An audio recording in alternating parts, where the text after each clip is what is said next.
आज लोकनायक जयप्रकाश नारायण की जयंती है, जिनके नाम से लखनऊ में जयप्रकाश नारायण इंटरनेशनल सेंटर अखिलेश राज में बनना शुरू हुआ, लेकिन उसका काम पूरा नहीं हो पाया था। अनियमितताओं के आरोप के बाद यूपी में इस सेंटर को बंद कर दिया गया। इसी जेपी इंटरनेशनल सेंटर में लगी जयप्रकाश की मूर्ति पर आज माला चढ़ाने जाने की इजाजत अखिलेश यादव ने मांगी थी, जहां पहले इस सेंटर के बाहर 3 शेड लगवाकर प्रशासन ने ऐसा इंतजाम करना चाहा ताकि कोई भीतर न जा सके, लेकिन अखिलेश यादव रात में ही पहुंचे और अपने इरादे बता दिए। इसके बाद आज सुबह लखनऊ में समाजवादी पार्टी के दफ्तर के बाहर पुलिस प्रशासन ने बैरिकेड लगा दिया, लेकिन भारी पुलिस बंदोबस्त लगाया गया। सैकड़ों कार्यकर्ता समाजवादी पार्टी के इकट्ठा हो गए, हंगामा हुआ। अखिलेश दफ्तर से निकले, बाहर एक गाड़ी पर ही जयप्रकाश नारायण की मूर्ति पर माला चढ़ाई और कहा कि अगर आज त्योहार न होता तो बता देते कि पुलिस के बैरिकेड उन्हें रोक नहीं सकते। भारतीय जनता पार्टी ने हर अच्छा काम रोका है, लेकिन आज हम लोग सड़क पे खड़े होकर के जननायक जयप्रकाश जी को याद भी कर रहे हैं। ये सरकार रोकना चाहती है कि हम माल्यार्पण न करें, लेकिन हम लोगों ने यहाँ पर सड़क पे ही माल्यार्पण कर दिया है। और जयप्रकाश जी के नाम पर जो स्मारक बना है उसको इसलिए ढका हुआ है, कहीं साजिश है उसके पीछे, और साजिश ये है कि लोग बेचना चाहते हैं। सोचिए, ऐसी सरकार जो म्यूजियम बेच रही हो, जननायक भारत रत्न जयप्रकाश जी के स्मारक को भी बेच रही हो, उससे क्या उम्मीद करोगे लोकतंत्र में और संविधान की रक्षा की? नियमों को तोड़ना और कानून को अपने हाथ में लेना एक समाजवादी पार्टी की संस्कृति सा बन गया है, और उनके द्वारा इस प्रकार के कृत्य करना एक सब जग जाहिर है। सुरक्षा कारणों से लखनऊ विकास प्राधिकरण ने उस स्थान को किसी भी आने जाने के लिए प्रतिबंधित कर रखा है। अखिलेश यादव जी स्वयं बड़े नेता हैं और उत्तर प्रदेश जैसे राज्य के मुख्यमंत्री रहे। उनका ये प्रयास केवल मीडिया में सुर्खी बनाने के लिए, मीडिया में अपना स्थान बनाने के लिए है। पिछले साल भी आज ही की तारीख पर जेपी की जयंती के दिन लखनऊ में खूब हंगामा हुआ था। पिछली बार अखिलेश यादव को रोकने के लिए इस जेपी इंटरनेशनल सेंटर के गेट बंद कर दिए गए थे। समाजवादी पार्टी के अध्यक्ष कार्यकर्ताओं के साथ गेट फांद कर भीतर गए थे। इस बार गेट नहीं फांद पाए, इसीलिए पहले टिन शेड प्रशासन ने लगा दिया। ये जेपी इंटरनेशनल सेंटर 850 करोड़ से ज्यादा की लागत से बन रहा था, जिसमें दावा है कि आगे और 130 करोड़ की जरूरत है, लेकिन इस सेंटर को बनाने में हीला हवाली के आरोप के बीच आगे का काम रोक दिया गया। अब वर्षों से सेंटर जस का तस पड़ा है, जिसमें जयप्रकाश नारायण से जुड़ा बड़ा म्यूजियम है। 2000 लोगों की क्षमता वाले कन्वेंशन सेंटर से लेकर guest house, conference hall, tennis court, badminton court, top floor पर पूल, हेलीपैड तक तैयार होता रहा, लेकिन अधूरे रह गए निर्माण के बीच सियासत आज भी फुल होती है जब जयप्रकाश नारायण की जयंती आती है।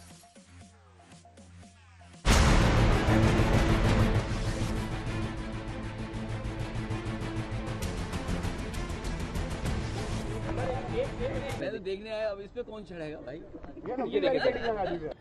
ये टीन शेड लगा करके सरकार कुछ तो छिपाना चाहती होगी। टीन शेड आखिरकार क्यों?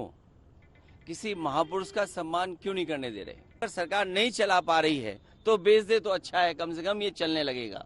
और टीन शेड लगा करके कोई रोक नहीं सकता विचारधारा को।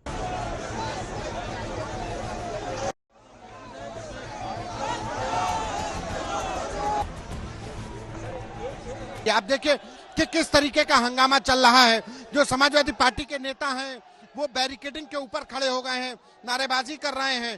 तो एक तरीके से ये कहा जाए कि जो हंगामा खड़ा हुआ था, उस हंगामे के बीच में पॉलिटिकल जो चीजें हो रही हैं, वो भले ही अखिलेश यादव और समाजवादी पार्टी के जो नेता हैं वो इस मुद्दे पर घेरने की कोशिश कर रहे हैं बीजेपी को, कि बीजेपी हमेशा जो महान पुरुष है उनकी जयंती पर ही उनको श्रद्धांजलि नहीं देना चाहती है। ये तमाम वजह है जिसको लेकर के हंगामा खड़ा हुआ है। देखिए, बिल्कुल समाजवादी पार्टी के कार्यकर्ता सड़कों पर लेट के प्रदर्शन कर रहे हैं। मौका है जयप्रकाश नारायण की जयंती पर अखिलेश यादव को कल रात से रोका गया और तमाम कार्यकर्ता, ये सिर्फ एक नहीं है, वहां दूसरी तरफ आपको बैरिकेडिंग पर जयप्रकाश नारायण के लिए जो जाना चाहते थे अखिलेश यादव, उनके समर्थक, उनको रोका गया है। बैरिकेडिंग लगाई गई है। बैरिकेडिंग पर समाजवादी पार्टी के कार्यकर्ता चढ़े हुए हैं। वो किसी भी तरीके से बैरिकेडिंग पार करके वहां पर जाना चाहते हैं।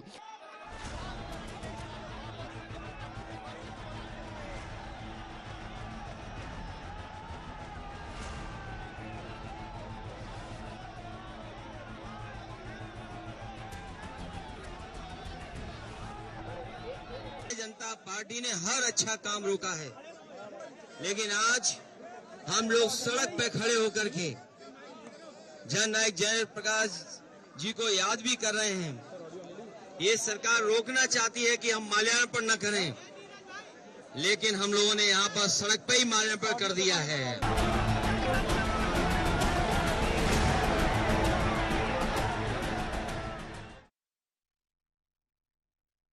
उत्तर प्रदेश में यह सवाल चल रहा है कि आखिर निर्माण अधूरा है तो क्या लखनऊ का प्रशासन मूर्ति के पास की जगह की साफ सफाई करके अखिलेश यादव को जाने नहीं दे सकता था, या फिर आशंका यह थी कि अखिलेश यादव इस मौके का राजनीतिक इस्तेमाल कर लेते। जो भी हो, सियासत तो अब खूब हो ही रही है। ये सरकार गूंगी बहरी तो है ही, लेकिन आजकल इसको दिखाई भी नहीं दे रहा है। इनके विकास के काम तो रोके ही हैं, लेकिन सही मायने में देखोगे तो विनाशकारी सरकार है। भारतीय जनता पार्टी के लोग विनाशकारी लोग हैं।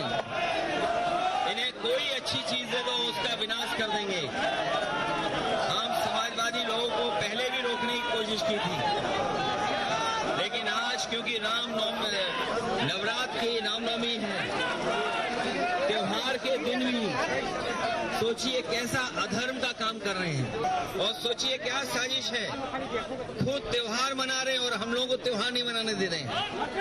ये अगर त्योहार नहीं होता, आज ये त्योहार नहीं होता, तो ये बल्लियां और ये बैरिकेडिंग और टीन के शेड समाजवादियों को नहीं रोकता। अखिलेश जी, आपको याद होगा कि पिछले साल भी जबरन जेपी एनआईसी में दीवालों को फांद करके, कूद फांद करके वहाँ क्षतिग्रस्त करने का इनके कार्यकर्ताओं ने काम किया था।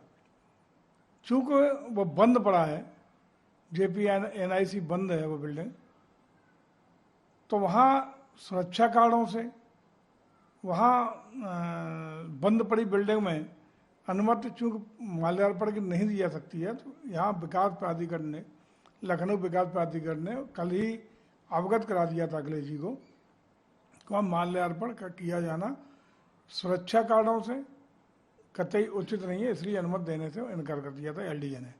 मैं समझता हूँ कि अखिलेश जी को चूँकि सुरक्षा भी उच्च श्रेणी की प्राप्त है, शायद Z+ श्रेणी की सुरक्षा उन्हें प्राप्त है, तो उन्हें एलडीए की बात को सुरक्षा कारणों से स्वतः ही संज्ञान लेते हुए उस तरह का कार्यक्रम वहाँ जाने का, जबरन घुसने का जो पिछले साल ने किया, वो निर्णय नहीं लेना चाहिए था। तानाशाही सरकार है।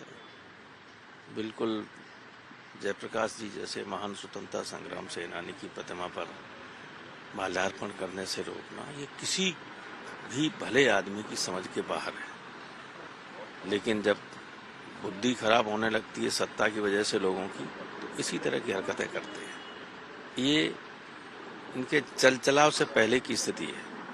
सरकार पावर का दुरुपयोग कर रही है। राजनीति इसमें हो ही नहीं सकती है, क्योंकि राजनीति होती, कोई समझदार व्यक्ति राजनीति की ये बात कदम उठा ही नहीं सकता। ये तो आत्मघाती कदम है सरकार के लिए। देखिए, मुझे लगता है कि इसे बात का बतंगड़ बनाने की बात कहा जा सकता है।